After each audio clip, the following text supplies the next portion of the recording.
विद्यार्थियों, ऑनलाइन कक्षा में आज हम बीए पाठ प्रथम वर्ष के द्वितीय प्रश्न पत्र के अंतर्गत संधि प्रकरण के अंतर्गत हल संधि के सूत्रों की व्याख्या कार्य को आगे की ओर बढ़ाएंगे।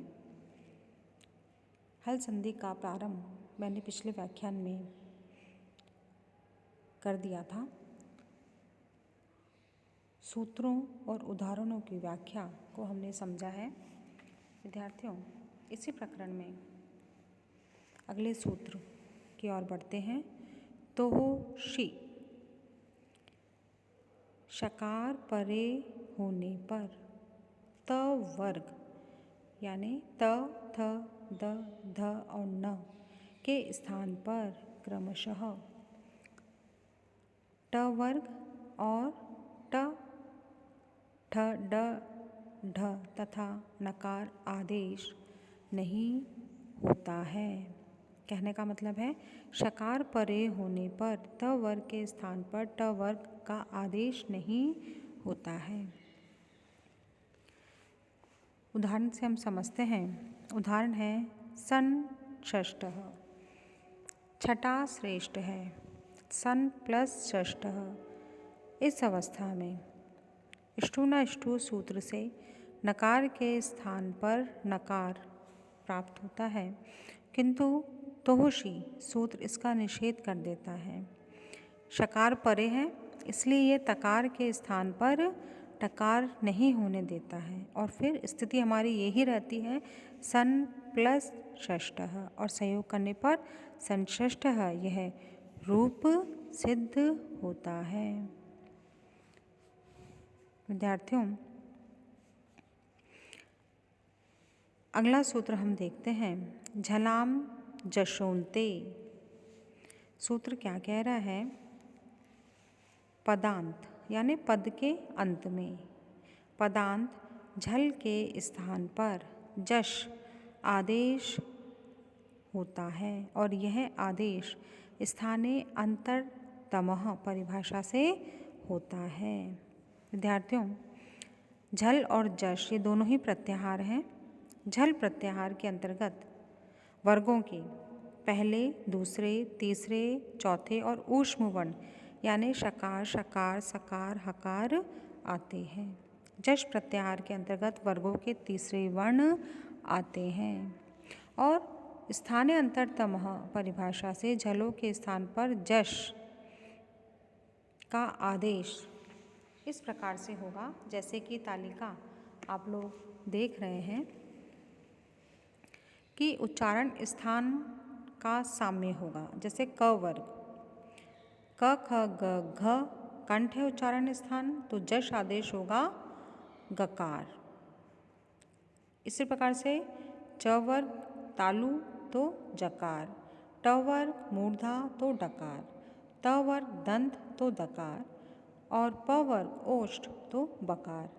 विद्यार्थियों, उदाहरण से हम समझते हैं। उदाहरण है वागीशः यानी वाणी का पति बृहस्पति। वाग प्लस ईशः वागीश। इस अवस्था में वाक के अंत में जो ककार है वो क्या है? झल है और झल के स्थान पर झलाम जशोंते सूत्र से जश आदेश होगा। तो झल कौन है? ककार। कंठ है उच्चारण स्थान, तो जश इसका आदेश होगा गकार और स्थिति बनेगी वाक प्लस ईशः और संयोग करने पर विद्यार्थियों वागीशः यह रूप सिद्ध होता है। विद्यार्थियों, अगले सूत्र की ओर हम चलते हैं। अगला सूत्र है यरो नु नासिके नु नासिको वा। सूत्र कह रहा है अनुनासिक परे होने पर पदांत यानी पद के अंत में जो आता है पदांत यर के स्थान पर विकल्प से अनुनासिक आदेश हो जाता है। विद्यार्थियों, यर एवं अनुनासिक, यर तो प्रत्याहार है जिसके अंतर्गत हकार को छोड़कर सभी व्यंजन आते हैं। और अनुनासिक जो है ये स्वर और व्यंजन दोनों हो सकते हैं, किंतु पदांत यर के बाद अनुनासिक स्वर न दिखाई देने से वहाँ अनुनासिक से केवल व्यंजन अनुनासिक का ग्रहण होता है। और व्यंजन जो अनुनासिक है वो है गकार, यकार, णकार, नकार और मकार। अनुनासिक वर्ण उसको कहते हैं जिसका उच्चारण मुख और नासिका दोनों से किया जा सकता है। उदाहरण हम देखते हैं, एतन मुरारिहि, एतद प्लस मुरारिहि। यहाँ पर पद के अंत में त वर्ग का दकार है और उसके बाद में मुरारी के प्रारंभ में मकार आया है। तो यहाँ पर यरोनु नासिकेनु नासिको वा, इस सूत्र से दकार के स्थान पर अनुनासिक नकार हो जाता है और स्थिति बनती है एतन मुरारिहि, और संयोग करने पर एतन मुरारिहि रूप सिद्ध होता है।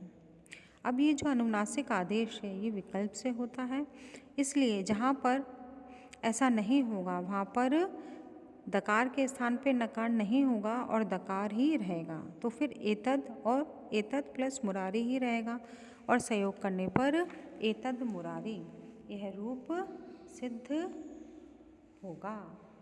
विद्यार्थियों, इस प्रकार से हमने यहाँ पर इस सूत्र को समझा। अब विद्यार्थियों हम चलते हैं अगले वार्तिक की ओर। वार्तिक क्या कह रहा है? वार्तिक प्रत्यये भाषायाम नित्यम, यानी लोक में अनुनासिक आदि प्रत्यय परे होने पर पदांत यर को नित्य अनुनासिक हो जाता है। अनुनासिक आदि यानी जिसके आदि में अनुनासिक हो।